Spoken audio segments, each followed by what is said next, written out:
अमुक कौटुंबिक एक आपणाल परिचय दिलो, व्यवसाय रूपेण आपणाल परिचय दिलो, आपणाल पोजिशन इत्यादी समाजांतू हें वर्णन केलें, हें सगळें तात्कालिक, तितलेंच केन्ना हें परिवर्तीत जाता कसलेंय सांगूं जायना. हें घेवन हाजेर हांव आपणाल सुखमय जीवन एक निर्माण करता म्हळ्यार मूर्खता. सकल सूख नाकाच ना, अंतर्लक्ष असल्यार तें घेवन हांव व्यवहार करतना तांत एक वस्तुतः रसता येता, आपणाल कर्तव्य पालनय जाता, भाव प्रक्षालनय जाता आनी अधिकार वाडता. अधिकार वाडका म्हणलें न्ही, ते अधिकार वाडूसूर जाता आनी अनुग्रहकल मेळता असो तें मेळटा.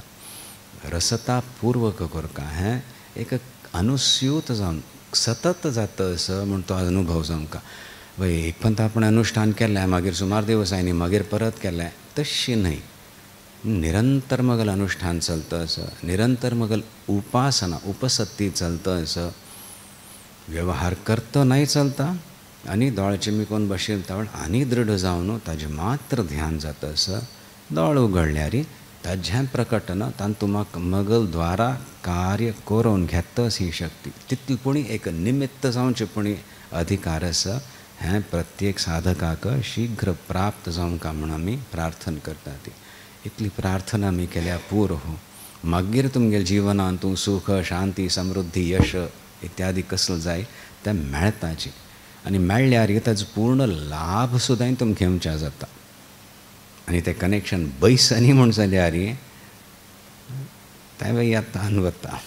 हो एक अवकाश मेळ्ळा दावाल समोची ज्ञान प्राप्त करूंक ह्या जल्मांत तोवय सुट्टा आनी कसली एक बाहेरी बरेपण आसा आयल्यारी काळजी वचूल्यारी हाय तितलेंची तशें जाता. सो ते दोनी जावनच म्हूण आमी प्रार्थना करता ती हें एक शाश्वत कलेक आस्स संबंदू ते आनी प्रकट जावो.